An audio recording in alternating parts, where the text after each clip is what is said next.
Hello and welcome to the Westpac Macro video. I'm Sean Callow, and joining me today on Jobs Day, senior economist Justin Smirk. Welcome, Justin. Thank you very much, Sean. Okay, so big headline number, obviously.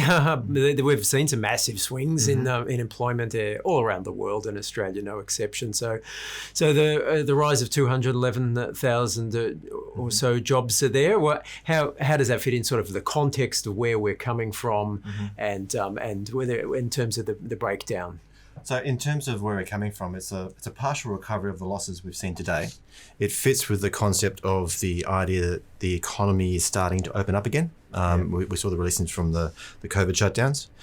It also fits in terms of seeing that the recovery, most of the, predominantly the job losses we've seen to date have been in the part-time workers. Right. So this time around, we saw the rise in part-time workers of around 250,000.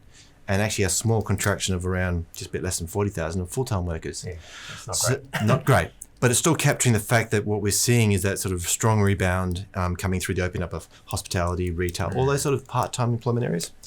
It also matches too that as we're opening up, there's been a lot of work around people holding on to jobs and working less hours. So total hours worked as well too. That rose 4%.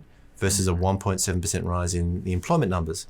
So that's really capturing the idea that as we're unfolding from this COVID situation, the real focus is on people working more that are already in jobs and, of course, drawing some back in. Okay. Would that be captured? So if you're on JobKeeper and you just work more hours, then your employment status hasn't changed, but you work more hours? That's so the JobKeeper one, yep. Yeah. Yep. So what we've seen is a big collapse in the number of people working 0 hours. That got up to around a million plus people. Wow. That's now down to around 200,000 people. So that's the JobKeeper component. And that's why as we see the recovery coming through, you're going to see this recovery in the hours worked. But I should note like the 210,000 rise or 211,000 rise overall, that's new people, that's new jobs coming back in again. So that's on top of people already holding JobKeeper. So it is a positive story. Okay. All right, and we're going to get a lot of news on JobKeeper in the week ahead by the look of it. And so the unemployment rate, obviously, this is you've got the employment and you've got the participation, which collapsed in the past couple of months. So up a little bit, sort of about 7.4. Now, what do you make of that? Is there more to come in terms of the rise? Unfortunately, a lot of moving parts, but unfortunately, it probably is. We always thought we'd continue to see unemployment drift ahead from here, even though we thought jobs could stabilise and improve a little bit from here. Unemployment would continue to rise because going back to the job losses, most of them were in part-time, a big loss in female employment, and these part-time and female employees tend to be the ones least attached to the labour force. They come and go depending on job conditions. Yeah, so if the work's not there, then why look? Why look? So, that's right. So they exit labour force, they've come back in again, and now you're seeing this rising. So you're going to have these two factors at play. One is the JobKeeper package that's sort of holding people in work. The people who actually left and couldn't get JobKeeper and are coming back in again now. And then for the near term, JobSeeker is going to be holding the unemployment rate down because on JobSeeker, you don't have to look for work. Yeah. But as that changes in September, that's when you get the next risk because people on JobSeeker will be forced to look for work to continue to get their unemployment benefits. Okay. So this is obviously for June, and so it's conducted, first half of June? First 2 weeks. The first 2 weeks. So we've talking about the reopening and so on. Now it's varied by state and so on. So could things potentially change quite a bit, or is this mostly capturing one particular part of one particular state? I think what you're hinting towards is Victoria, what we don't want to mention too much. But yes, this is sort of what we were seeing before, which is a little worrying sign, was that the Victoria was appearing to be a little weak.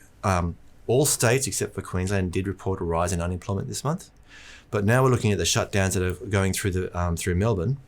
That's going to lead, of course, to further job losses and pressures there and rising unemployment. And that is going to slow this trajectory for this recovery down. We are seeing better signs coming out of Queensland and WA in the backdrop of this, some stabilisation and some picking up as their economies are opening up. New South Wales was showing those signs as well. But this new shutdown that's occurring in Victoria is putting some warning signs, especially when you see that there was a 4% jump in hours worked this month, which is a really solid sign that the economy's been opening up.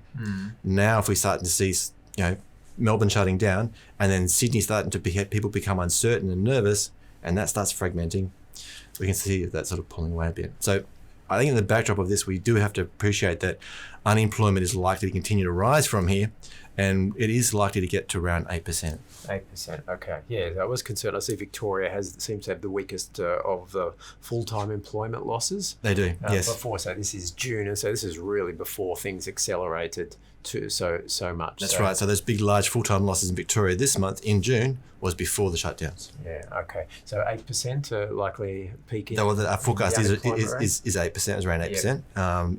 And given what we're seeing in participation, it is likely that we're going to get there, or we're going to get these weaker employment numbers from Melbourne as well. So there's the two forces at play are pushing in that direction. Okay.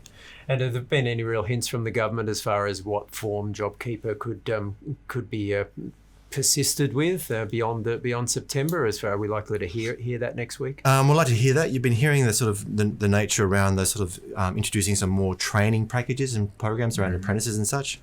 But one thing, and also they're going to be focused on certain industries, so industry-focused JobKeeper rather than across-the-board JobKeeper. The thing I think also we need to be conscious of is they're probably likely to hold the job seeker package, the replacement for New Start, at a higher level. What it's going to be, we don't know. Okay. But also the other thing that's going to be coming back, which is pretty clear, is reciprocal arrangements. That is, if you're on job seeker, you need to be actively looking for work. Okay. Whereas at this point in time, those on job seeker don't have to. Yeah. And that will again change this dynamic in here a bit too. In terms of the incentives and so on. We should also point out quickly too that the most recent consumer sentiment survey, the unemployment expectations, which rose. So the closed shutdowns in Melbourne have actually made people more nervous about employment, and those unemployment expectations generally reflect movements in employment. So that's also really hinting that the numbers are starting to weaken already. Okay, that was the consumer sentiment survey, which was conducted just last week. Just last week. Yeah, okay, so very timely. So, okay, another very interesting point. So, okay, as we say, a lot of moving parts and so on, but overall, yes, good to have jobs growth, but some recovery coming through, but there's some question marks about how sustainable. A lot of people still, they're very, very much looking for work. So, really appreciate you coming in today, Justin. I appreciate coming on. Thank you, Sean. Cheers, and thanks everyone for watching, and we'll speak to you next week.